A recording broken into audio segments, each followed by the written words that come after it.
Baik, Assalamualaikum warahmatullahi wabarakatuh. Berjumpa lagi dengan saya, Kamaruzzaman Bustamam Ahmad atau KBA.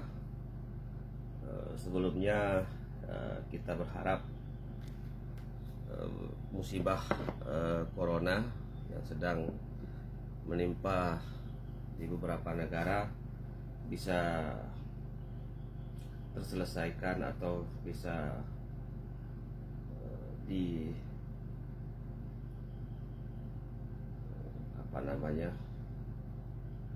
sembuh semua mereka yang sedang kena, dan bagi kita yang belum, semoga bisa menjaga diri kita. Nah, dikarenakan beberapa hari ini kita menggunakan sistem perkuliahan tidak dalam kelas, dan karena itu kita memanfaatkan teknologi. Dalam sesi kali ini saya ingin memberikan bahan kuliah kepada adik-adik mahasiswa yang mengambil beberapa mata kuliah dengan saya terkait ilmu sosial. Nah, ini adalah kita coba membuka satu topik tentang bagaimana agama dikaji sih dalam ilmu sosial. Jadi ini lebih tepatnya bagaimana penggunaan ilmu sosial, apa saja yang akan dikaji dalam agama dari perspektif ilmu sosial. Nah, ini bisa nanti terkait dengan hukum, terkait dengan perubahan masyarakat, tidak menutup kemungkinan juga terkait dengan apa yang kita kenal dengan ritual, dan lebih dari itu juga bangunan-bangunan dalam masyarakat kita. Dan di sini ada beberapa literatur yang saya gunakan. Nanti silakan dibaca, dicari tentang agama dikaji secara ilmu sosial. Ada satu tulisan yang menarik bagi saya sebagai bahan utama, yaitu apa namanya ini? Nah, ini buku Ontologi Studi Islam, Teori dan Metodologi, yang diedit oleh Prof. Amin Abdullah.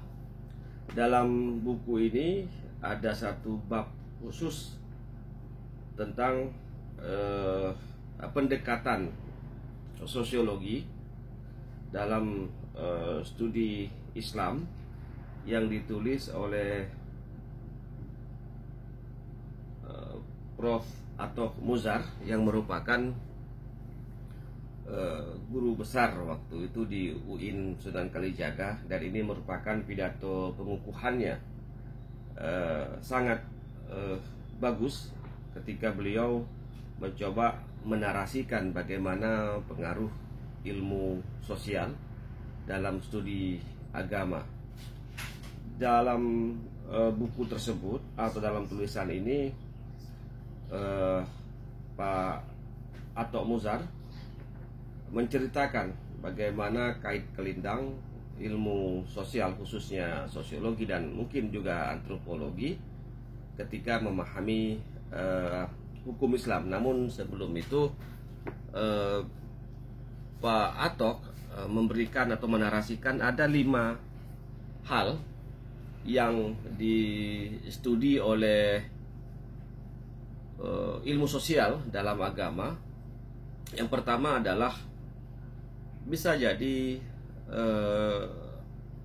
mengkaji tentang simbol-simbol agama. Jadi apa simbol-simbol yang ada dalam suatu agama. Dia juga bisa ini mengkaji tentang naskah dan sumber ajaran. Nah, ini di sini topik kajiannya adalah lebih kepada apa saja bentuk pengetahuan yang ada dalam sistem berpikir pada satu agama. Nah, ini di sini saya coba, misalnya ada satu contoh adalah yang ada di orang Aceh, naskah yang ada dalam masyarakat Aceh, kemudian sudah diterbitkan di Malaysia. Kebetulan ini dilakukan oleh teman kita Pak Hermansyah Muhammad Yahya dan Muhammad Effendi. Misalnya kita bisa menggunakan pendekatan ilmu sosial ketika melihat naskah-naskah kuno atau kitab-kitab yang muncul dalam masyarakat. Di sini saya contoh, ada sebuah kitab yang ditulis di Aceh, kemudian diklaim kitab perubatan Melayu. Judulnya adalah Ar-Rahmah fi Atib wal Hikmah. Ini ditulis oleh Syekh Abbas Kutakarang dari Aceh Darussalam. Jadi kita bisa melihat, mengkaji secara ilmu sosial apa dan bagaimana bentuk-bentuk pengetahuan atau isi dari kitab ini. Ini lebih banyak berbicara tentang misalnya perobatan, tapi ini menjadi pengetahuan, bagaimana pengetahuan ini muncul dalam masyarakat dan waktu itu. Kita juga misalnya bisa mengkaji dalam masyarakat Aceh itu ada namanya kitab Tajul Muluk, dan banyak sebenarnya kitab-kitab atau naskah-naskah yang ada dalam masyarakat tradisional yang menghimpun sekian pengetahuan. Atau juga kita bisa mengkaji, misalnya contohnya ini ada satu buku yang ditulis oleh Pak Nurkhaliq Ridwan, Sejarah Lengkap Wahabi, Perjalanan Panjang Sejarah, Doktrin, Amaliyah, dan Pergulatannya, Kajian Kritis dan Komprehensif. Nah, ini bisa kita lihat juga dari aspek ilmu sosial, bagaimana perjalanan istilah atau ajaran yang disebut sebagai Wahabi, kemudian kita kaji secara ilmu sosial. Apakah misalnya perjalanan gerakan ini berarti dia punya sumber-sumber yang dirujuk ketika mengkaji tentang gerakan ini. Nah, itu bagaimana dimunculkan bentuk pengetahuan, atau dalam bahasa Inggris disebut dengan the form of knowledge. Atau juga bisa juga kita mengkaji satu buku yang ditulis oleh Kiai Sirajuddin Abbas, I'tiqad Ahlus Sunnah wal Jamaah. Ini buku yang sangat terkenal di kalangan masyarakat Muslim di Indonesia, dan kita lihat bagaimana sumber atau rujukan atau bentuk pengetahuan yang ditawarkan dalam buku ini, dan kita lihat apakah prakteknya seperti yang disampaikan dalam kajian-kajian yang dilakukan oleh para sarjana. Jadi ketimbang kita melihat secara hitam putih, why not kita melihat dari sisi ilmu sosial, misalnya dari aspek sejarah, dari aspek sosiologisnya, antropologisnya, filologisnya. Jadi kita bisa menarasikan kedua hal tersebut secara mendalam. Atau misalnya bisa juga kita mengkaji saat ini tradisi. Ini ada satu buku yang ditulis oleh Ahmad Zohra, Tradisi Intelektual NU. Nah, jadi ketika ingin tahu tentang apa itu NU, ya bagaimana sebenarnya praktek pemikiran yang ada di kalangan NU, kita bisa misalnya menggunakan pendekatan sejarah, atau seperti buku ini Pak Alfian yang mengkaji tentang Muhammadiyah. Ini mungkin kalau tidak salah saya sejarah awal Muhammadiyah ditulis, dan ini saya rasa sebagai disertasi Pak Alfian waktu itu. Nah, hal-hal seperti ini bisa menjadi bahan kajian dalam ilmu sosial ketika melihat sumber ajaran, simbol-simbol keagamaan. Misalnya saya kerap memakai kopiah ini. Nah, ini ketika saya menggunakan kopiah ini, orang akan bisa memaknai apa hubungannya kopiah ini dengan etnik. Nah, itu caranya adalah menggunakan ilmu sosial. Ada banyak kopiah dan topi yang saya koleksi ketika saya ingin memperlihatkan bagaimana hubungan simbol-simbol yang dibawa dari sebuah benda yang ada di kalangan tertentu dalam ajaran atau gerakan atau komunitas umat Islam misalnya. Nah, yang kedua adalah bisa juga kita mengkaji tentang penganut. Tadi ada beberapa buku, penganut, pemimpin, pemuka. Apa yang kita kaji adalah sikap, perilaku, dan penghayatannya. Dan di sini ilmu sosial, terutama sosiologi, antropologi, itu akan sangat membantu dalam memahami behaviors. Tadi ada buku, misalnya buku Pak Alfian, beliau melihat di sini political behaviors. Jadi tingkah laku secara politik. Atau misalnya ada lagi buku yang ditulis oleh teman kita juga, Pak Nur Khalid Ridwan, ketika dia dulu membuat istilah, tidak tahu pakai istilah ini masih beken atau tidak di Pulau Jawa, Islam borjois dan Islam proletar.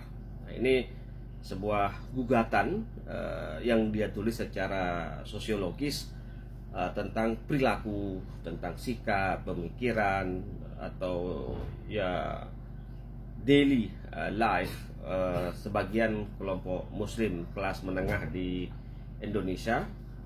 Dan buku ini memang kalau kita gunakan sebagai contoh, dia sebut dengan konstruksi baru masyarakat Islam di Indonesia. Jadi dia membuat tipologi Islam borjois dan Islam proletar. Buku ini terbit pada tahun berapa ini terbitnya ini ya? Tahun 2001. Jadi sekian belas tahun yang lalu.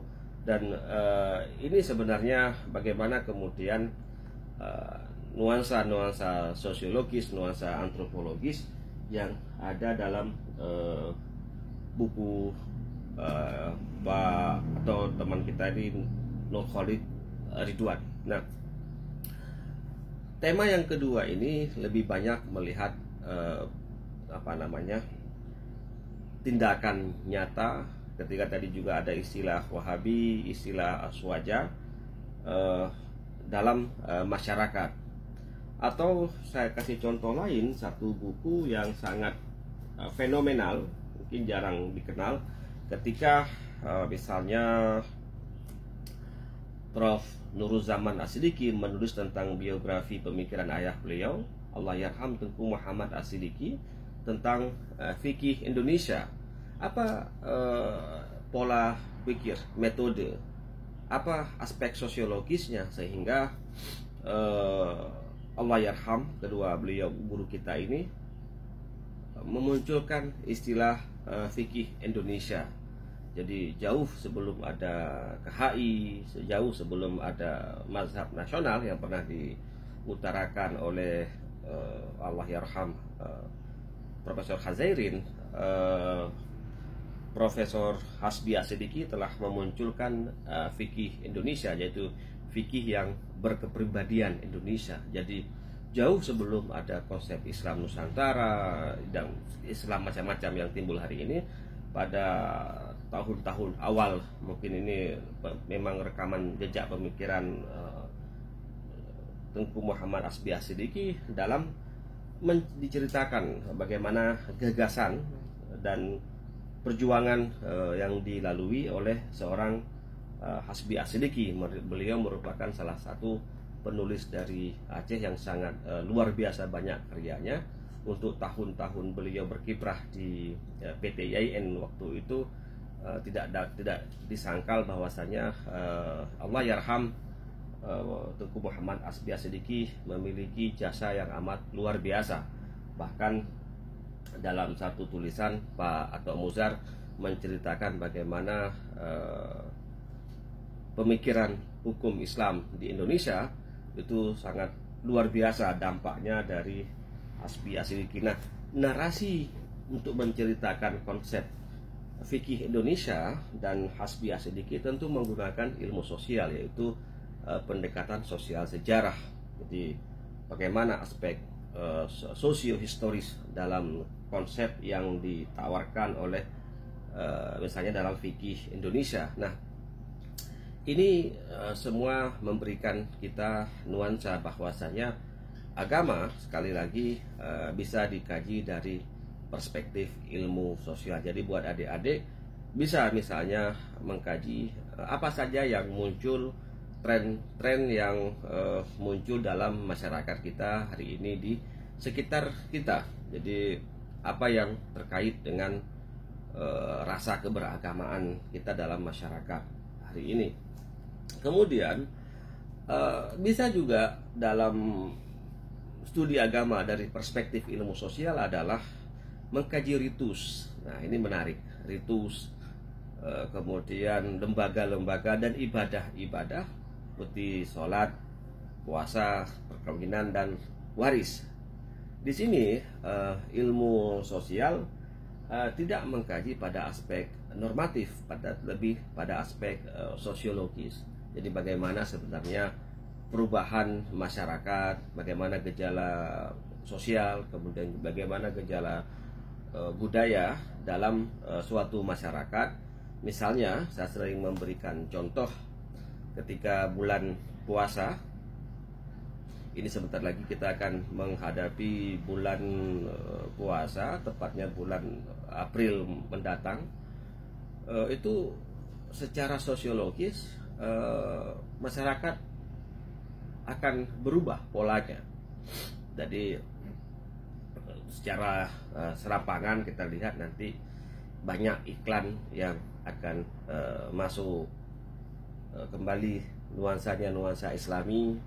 Kemudian semua berita gosip akan diberikan nuansa-nuansa religi. Kemudian sinetron juga akan jadi dia ikut pada bulan Ramadan itu untuk memasukkan nilai-nilai religi karena ada bulan Ramadan.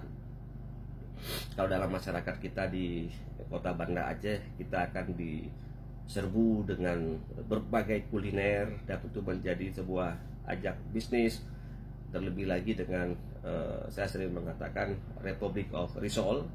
Jadi risol itu menjadi tren, kemudian munculnya tren buka bersama sampai kadang-kadang tidak sempat sholat tarawih.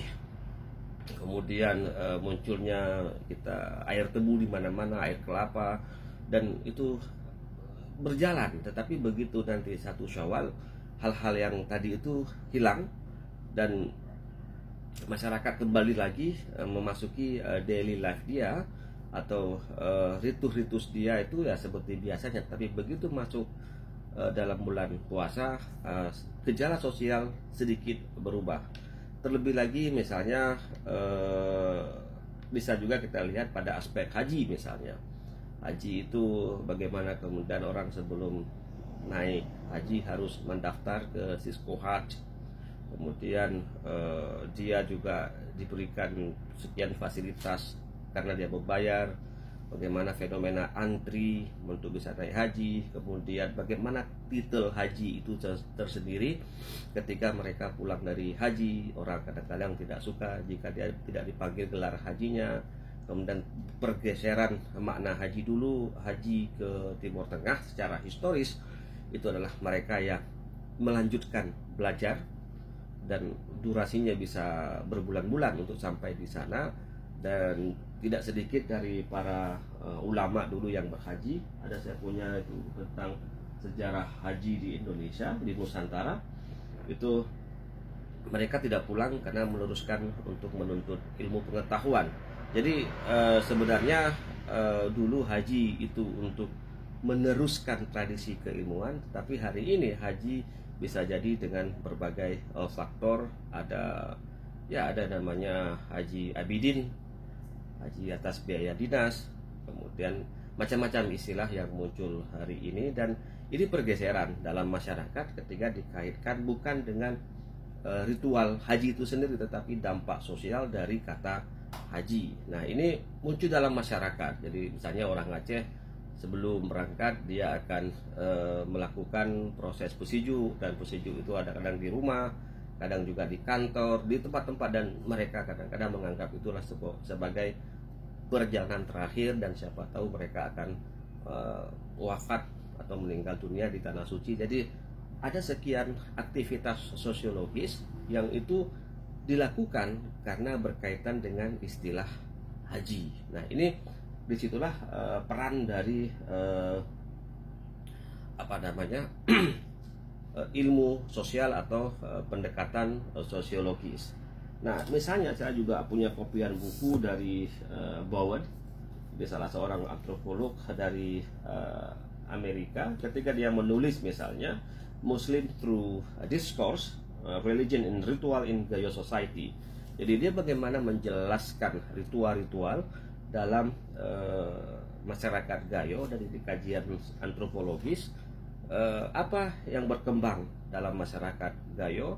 Dan buku ini misalnya, ini contohnya saja, adalah untuk menandingi kajian Senok Hogronje yang cenderung menjelaskan Aceh dari perspektif pesisir. Kemudian Bowen mencoba menjelaskan Aceh dari Aceh Tengah, dan dia tinggal di sana.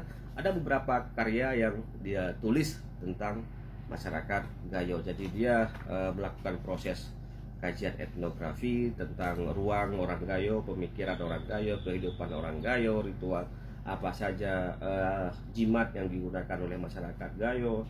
Nah, ini misalnya ada beberapa gambar karena ini kopian. Jadi banyak hal yang bisa kita gali tentang ritual dalam masyarakat. Nah, ini misalnya orang-orang Gayo dia berdoa untuk mendapatkan keberkahan. Kemudian ada di sini beberapa hal yang harus dibacakan. Nah, inilah tugas dari ilmu sosial ketika kita melihat bagaimana aspek agama itu dipraktekkan dalam masyarakat. Atau bisa juga misalnya saya punya buku yang ini kumpulan mantra Melayu yang dikumpulkan oleh Harun Daud, terbit di Malaysia, judulnya Ulit Mayang. Dan dia menceritakan bagaimana penggunaan lafaz-lafaz dalam agama Islam untuk sebagai mantra dalam masyarakat Melayu. Jadi ilmu sosial hanya mencoba mendeskripsikan witness, kemengapaan sebuah konsep, sebuah ritual muncul dalam masyarakat. Nah, yang keempat adalah tadi ada ritus, yang keempat adalah mengkaji tentang alat, tool, seperti bentuk masjid, kemudian peci yang tadi saya gunakan. Ada peci yang kalau kita gunakan peci A itu menandakan kita dari kelompok A.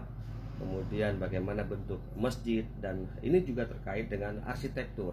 Nah, ini penting juga ketika kita melihat di sini bentuk-bentuk rumah ibadah. Saya sering memberikan contoh misalnya di beberapa masjid Pancasila di Aceh itu polanya itu lebih banyak menunjukkan pola Masjid Demak.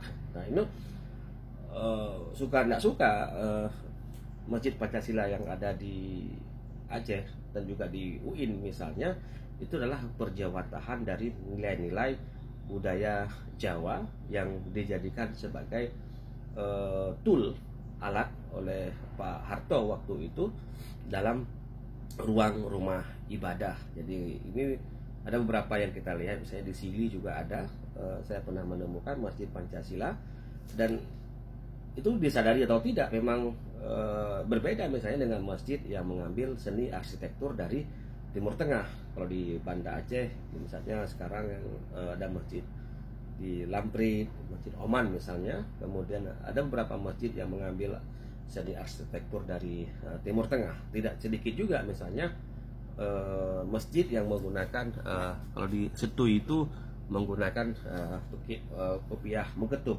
Nah, ini bisa dikaji ada apa dengan simbol-simbol atau dengan pola-pola masjid yang memakai seni arsitektur dari luar dan dalam masyarakat Nusantara itu sendiri. Nah, yang terakhir adalah ketika Anda belajar atau menggunakan agama dalam ilmu sosial, Anda bisa juga mengkaji organisasi ormas. Jadi tadi saya katakan ada yang mengkaji tentang Muhammadiyah, ada yang mengkaji tentang Wahabi, ada yang mengkaji tentang Aswajah. Dan ini kajian yang sangat sosiologis sekali. Jadi terkadang kenapa setiap ada kajian tentang ormas dan gejala-gejala disintegrasi sosial itu, yang diminta pendapatnya adalah para sosiolog dan para antropolog, karena para ahli ilmu sosial mampu menarasikan itu secara sosiologis, bagaimana kait kelindang antara tokoh, kemudian aksi, agensi, struktur sosialnya, stratifikasi sosialnya dalam sebuah organisasi ormas. Dan dalam masyarakat kita hari ini ormas itu sangat banyak sekali, terutama ormas yang berbasiskan keagamaan. Dan ini kita bisa memetakan ideologi di balik ormas tersebut, apa yang mendasari ormas tersebut muncul, bagaimana ormas itu dipahami oleh masyarakat tertentu dalam komunitas Islam. Dan ini merupakan kajian yang sangat kaya sekali. Dan sekali lagi, ini kalau saya bilang sama adik-adik mahasiswa, Anda tidak cukup umur untuk mengkaji sekian banyak fenomena agama yang muncul dalam kehidupan sehari-hari. Jadi ketika Anda menggunakan ilmu sosial, maka apapun yang ada di sekitar Anda itu bisa Anda kaji dan bisa Anda studi, terutama ketika nanti Anda bisa menggunakan bingkai-bingkai ilmu sosial ketika melihat misalnya contoh rumah adat, kemudian melihat pakaian, melihat landscape kampung, semua itu bisa dijelaskan dalam ilmu sosial. Nah, itu saya rasa 5 hal yang menjadi peta terhadap bagaimana agama dikaji dari ilmu sosial. Tadi saya katakan ada studi tentang naskah, sudah saya kasih contohnya, kemudian tentang para penganut, terutama tentang sikap, perilaku, dan penghayatan. Yang ketiga tentang ritus atau ritual lembaga ibadah, kemudian alat tool tadi yang saya katakan di awal, bagaimana simbol-simbol itu digunakan dalam masyarakat. Dan terakhir, agama juga bisa mengkaji tentang gerakan-gerakan keagamaan yang muncul dalam suatu masyarakat. Demikian para sahabat, ada adik-adik mahasiswa, semoga ini menjadi bahan perkuliahan kita untuk pertemuan ini. Akhirul kalam, assalamualaikum warahmatullahi wabarakatuh.